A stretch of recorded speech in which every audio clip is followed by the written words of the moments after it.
and welcome to Road to Relay. I'm your host, Karen Morley. In Road to Relay, we will take a few steps alongside some survivors and their families as they navigate the cancer experience. No two people will have the same experience, but along the way you will find compassion, community, help, and most of all, hope. In our last episode, we focused on the survivors, people who have personally been diagnosed with cancer. We met Marilyn, a survivor who shared her experience and struggles, but also inspired us with her spirit. Today we're going to focus on caregivers. Caregivers are the people around the patient who offer support outside of the medical profession. They may be parents, children, siblings, or friends. They may take the patient to appointments, monitor medications, prop up the pillows, or be the hug at the end of the day. The cancer patient is not the only one impacted by cancer. It's hard on everyone. I want you to meet Gail. Gail's son, Stuart, was diagnosed with cancer at 2.5 years old. Gail and her husband, Alan, both left their jobs temporarily when their son got sick. They sacrificed and managed to cope for 16 years of treatment with Stuart. They managed his treatment and their family in strength, hope, and love throughout his short life. Stuart died weeks short of his 19th birthday, but in that time he brought love and inspiration to his parents and younger brother. Let's hear their story now. Make a difference for someone else. Yeah. Why not? So Gail, tell me about when you first heard about Stuart's diagnosis. Stuart was diagnosed back in 1990. He was only 2.5. He was this healthy, kind of 90th percentile child, wonderful little 2-year-old. He didn't turn into the nasty 2-year-old, but he ended up with non-Hodgkin's lymphoma. And that literally turned our world upside down. All of a sudden he had tumors that were growing so quickly, all of a sudden his neck was fatter than his fat little face. The truly amazing thing though was within about 2 weeks of his diagnosis and being on chemo, those tumors just shrunk. You could just see it going down every day, and within a few weeks, the physical presence of the tumors was gone. But he carried on and had to have nearly 2 years of treatment, including radiation and lots of chemo, and that was all in the time from when he was 2 till 4. How did your family handle that? It must have been very traumatic. Traumatic would be kind of the minimum word to use. Certainly having your child diagnosed is extremely traumatic, very stressful. As a parent, you only want good things for your child. And certainly the diagnosis was turned our lives upside down, but what was worse was actually prior to the diagnosis and not knowing what was going on, and the fear and that big unknown, and absolutely you're out of control, or I should say absolutely you have no control. And so that whole unknown and no control and imagining the worst, you don't know what's going to happen, that really in many ways was kind of the worst of it. Once we had a diagnosis, we knew what was ahead of us, we felt like we were in control, we're taking action, we're doing something about it. It was still very stressful, but absolutely once you're on a path of doing something, it was a whole lot better. The other thing that we discovered after we were going in and out of the cancer clinic a few times, we started meeting other families of children who were going down the same path we were. And another significant thing that helped us was finding other families who, again, were on that same path, who could tell us what to look out for, some tips and tricks, and or just someone to compare stories with, and to get to know and to share that whole experience with. We often say one of the good things that came out of Stuart's treatment process was we met some very good friends and lifelong friends that came out of that. Again, because you have shared common experiences, you help one another, and so there's a real depth and bond that is formed. Okay, so it was a learning process that you all went through together. Oh, absolutely. Because of course no one chooses this path. You end up on it, and you figure out together what's the best way to go and what's the best thing that you can do, and you figure out how to deal with it. So how did you find more information about his illness after the diagnosis? In terms of finding out everything that we could that would help us cope with the situation and learn the most about it. Basically, I mean, the internet, I don't think it existed then, and so we were very much talking to other people in the cancer clinic. We did research in terms of, people that we knew in the medical field. We had medical textbooks, we had nursing books, we had the pharmaceutical information. We just went everywhere we could. But certainly a big source of information were other people in similar situations. Of course, the doctors and the nursing staff were certainly there as well and provided a whole lot of information for us. But you also have another child, right? Actually, we do have another child. We didn't. Adam actually didn't arrive until Stuart's treatment was over. So at the time that we were dealing with the worst of the whole treatment plan, Stuart was our only focus, and so Stuart was our only child at that time. And but Stuart's treatment then, you said, needed to go on from there. You thought you were done? So even though Stuart was finished treatment at about when he was 4, unfortunately the treatment had really taken a toll on his little body. He had some pretty serious effects from treatment. He had to relearn to walk and do some of the most basic things. And so there he was at 3 walking with a walker, but he did relearn to walk. He had to, learn how to run and kick a ball and keep his balance and do all those kinds of things. And the most amazing thing was that when he was 12, he, again, continued to work and work and work to learn to ride a bike. And it was on Mother's Day, the year he was 12, that he actually learned to ride a bike. We finally put a little incentive behind it and said, you can pick any bike in the store if you can ride a bike. And so he did, and he picked a reasonably cheap one from Canadian Tire too, so it was pretty amazing. And having that bike and his ability to ride a bike just gave him so much freedom and made him so much more like all the other kids again. So that must have been an amazing Mother's Day present. I would say that was one of the best ever, yeah. So Adam and Stuart's relationship must have evolved over the course of treatment then.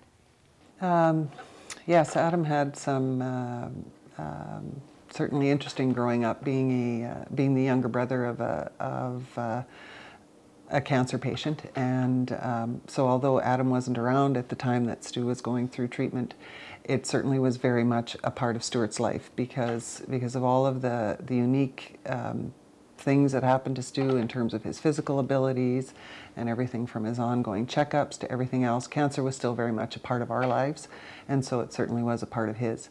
And but I think again with both of the boys, it just was a matter of fact in terms of this is our life and this is what we do and we deal with it, and when we need to deal with cancer we do, and otherwise we just carry on and we're just living, because as we discovered, and many other families, and especially families of children going through cancer, you figure out this is your life. You figure out what your new normal is, and you carry on. And again, I think another thing we really figured out in terms of how one of the things we learned from Stuart was that he believed in. He just picked himself up, dusted himself off, and carried on when things happened. And so we all really kind of adopted that attitude, and so Adam was there to help him if he needed to. You mentioned new normal. Can you tell me what you mean by that phrase? Well, I guess by new normal, what I mean is that when you're first diagnosed and you're going through that, your family, your life, everything is turned upside down. Well, you cannot, at least we could not operate at that level of stress continuously. I mean, the reality is, when Stu was diagnosed, we were told he was going to be on treatment for at least 18 months. You have to figure out how to deal with the next 18 months. And so you just work to get to that new equilibrium, and that was that new normal. And so even when treatment was over, again, life is different, but you can choose to wallow or you can choose to keep going. And as a family, we chose to keep going, and that was our new normal. And you just learn to live with it.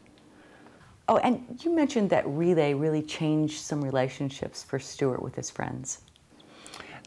Relay was a very interesting and certainly very beneficial thing for Stuart, for our family, for all of Stu's friends. The irony was that when Relay began in 2002, we asked Stu if he would like to participate. He said, no, cancer is done, it's over, that part of my life is over. He did not want to go there and be acknowledged and do the victory lap or be a part of it at all. 2003, he was actually in the hospital during Relay, and so that changed his focus a little bit. So in 2004, with a little bit of convincing, he asked a few of his friends, and Adam asked a few of his friends. They put together a team, and away they went. Well, the cheer that went up when Stu did his victory lap was amazing, and all of a sudden, the whole group of friends that he had became that much of a closer group of friends. All of a sudden, this group of people had a little bit more of a real glimpse into Stuart and what, oh, well, perhaps this is why he's a little bit different, and physically he's smaller and not able to do as many things. All of a sudden, a lot of the pieces were put together for these kids, and they got a glimpse into Stuart and to his other life that he had never shared with them before. And so as a result of that, this group of kids became a much closer group of kids. And so over the next couple of years that Stu was at Relay, and then after that, they continued to be in their team and to be a part of Relay and celebrating and remembering him. And so Relay certainly did change all of us, Stu's friends included. You had to do some advocating for Stuart. Can you tell me what that entailed? You know, there were certainly times when, you know, I think every cancer patient needs an advocate, but we certainly found that with children, I mean, absolutely, as you know, as parents, we had to be on top of it in terms of not just making sure that we were aware of, you know, and taking them to appointments and all that. It was certainly way more than that in terms of really understanding the treatment options, making decisions. And there would be times when, you know, you're dealing, you know, in a hospital or at the clinic or whatever, where, I mean, they are dealing with a lot of people every day. And if there isn't someone who is absolutely there and aware of things, there's opportunity for, well, for everything from a mistake to just not doing things the way he's most comfortable having treatment done. And so I know there were little things that Stuart always wanted to make sure that the Band-Aid that went on his port, they used the little square Band-Aids, and he wanted the corner turned down so that the peeling off of the Band-Aid was a much easier process.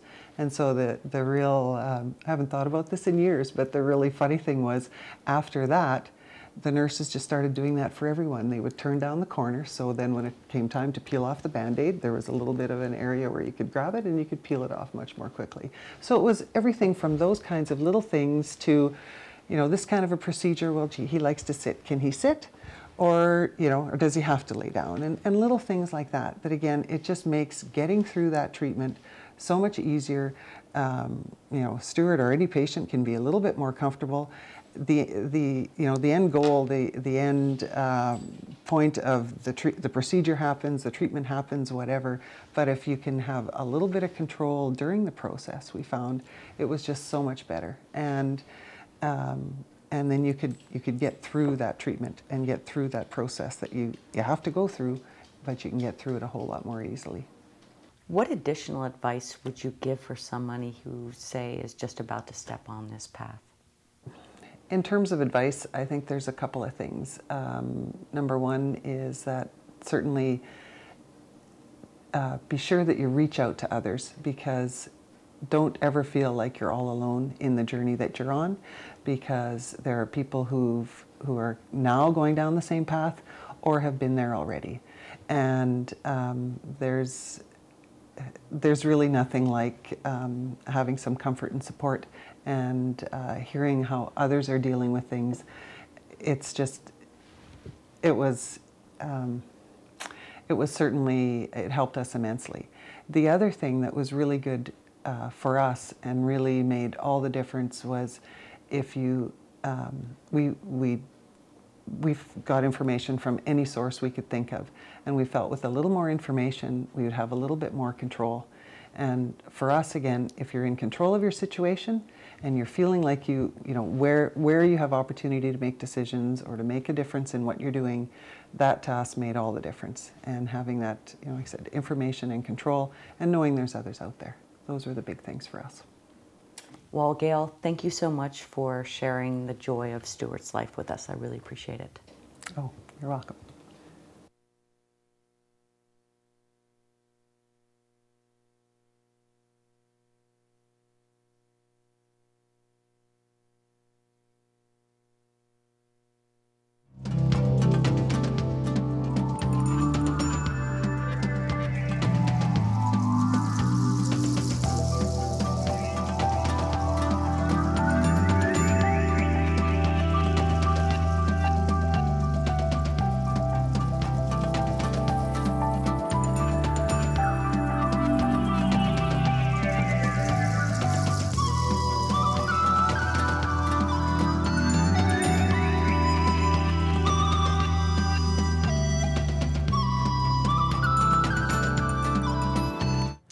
A very important aspect of cancer prevention, treatment, and survivorship is good nutrition. Have a look at what I found. Hi, I'm here with Courtney Mackay. Courtney is a registered dietitian at the Saskatchewan Cancer Agency. Thanks for joining me, Courtney. Thank you for having me, Karen. So obviously we're going to talk about nutrition. What can you tell us about nutrition and the cancer experience in general? So in general, nutrition is really important in the cancer journey, whether it's in prevention or also through treatment and on to recovery and survival. One of the things that Scott told us was that 50% of cancers are actually preventable. Absolutely. We have a number of lifestyle factors, including nutrition, that can help decrease our risk of developing cancers. So we all know about smoking and the risks with lung cancer, but nutrition and food can also help us decrease our risk over the long run as well. Now, the other thing that I know my oncologist told me was that even though a healthy diet may not prevent all cancers, if you do end up getting cancer, a healthy diet and being healthy in general will make that experience of treatment a little more easy to go through, right? Absolutely. Being well nourished and having a healthy diet puts our body in the best shape it can be in, especially when we're facing difficult treatments like chemotherapy and surgery and radiation therapy. It helps keep us strong, keep our immune system strong so that we can heal and recover throughout treatment. Now, Courtney actually came to me. We met midway through my journey when I was having a little problem with keeping the weight on, actually.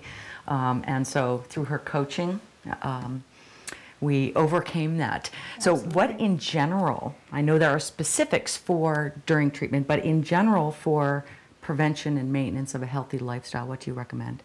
Absolutely.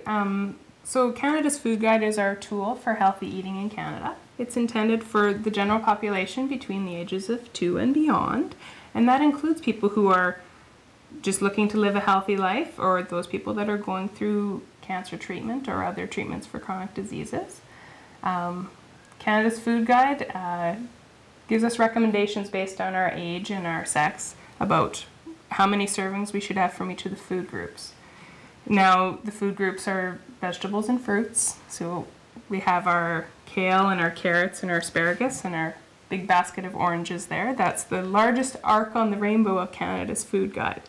And therefore, those are foods that should take the most space on our plate.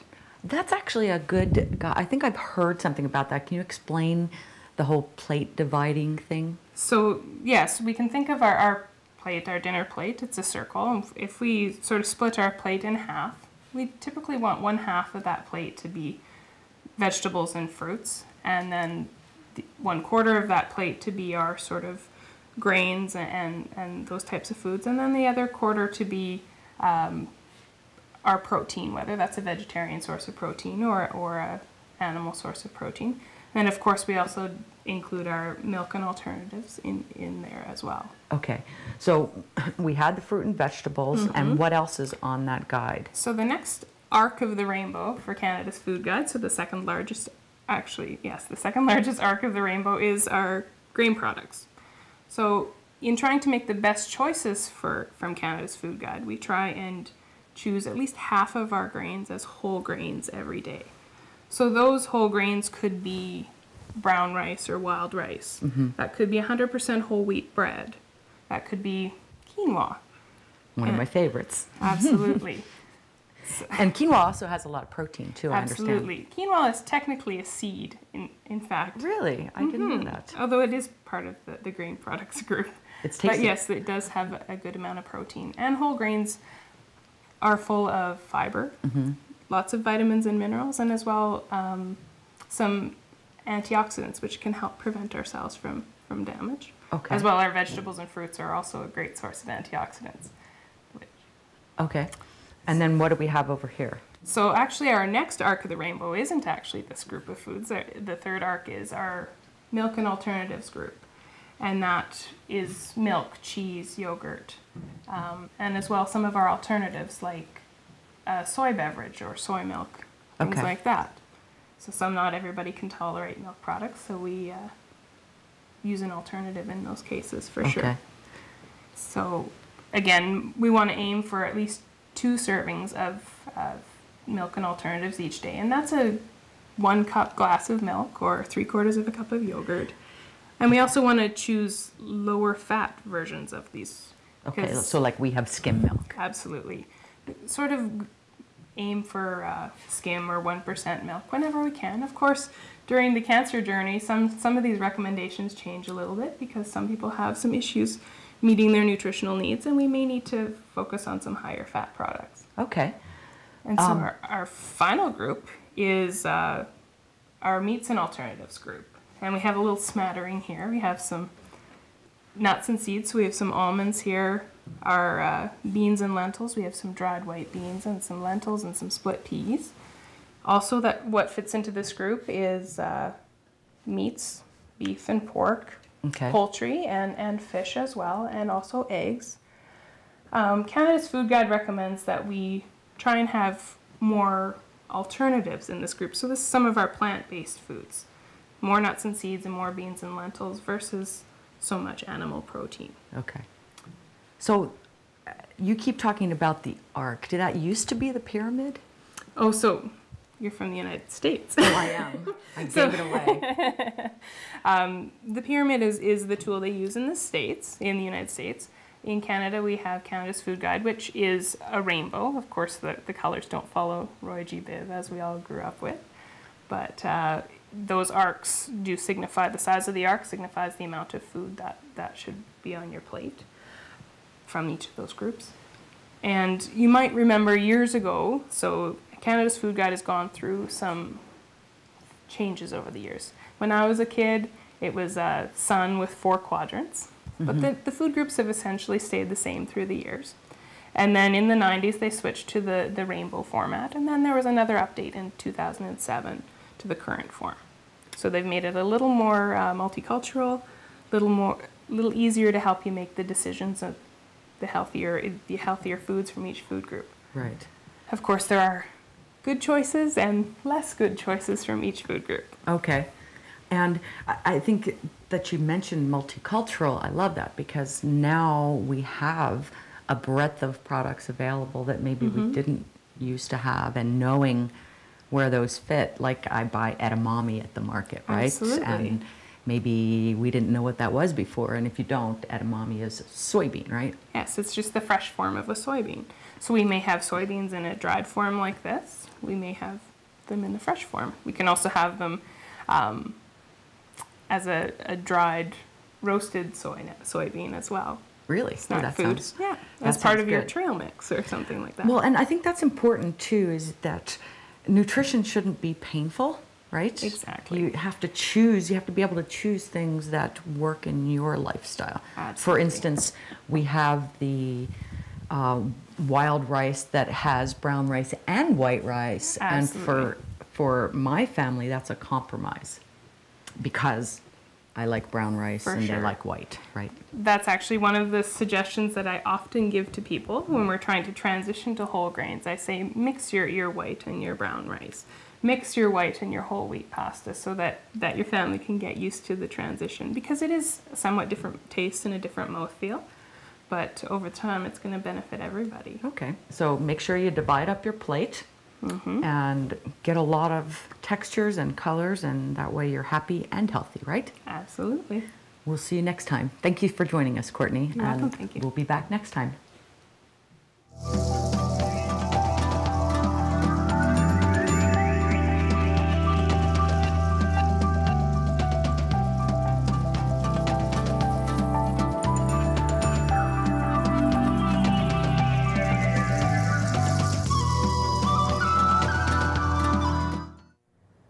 We're back every Wednesday at 6 p.m. on Access 7, leading up to the Canadian Cancer Society's Relay for Life on June 8th.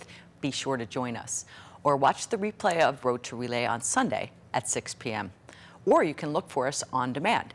Hit the demand button on your remote or go to Channel 200, select Access 7, Health and Lifestyle, and then Road to Relay. Thanks so much for watching. Bye for now.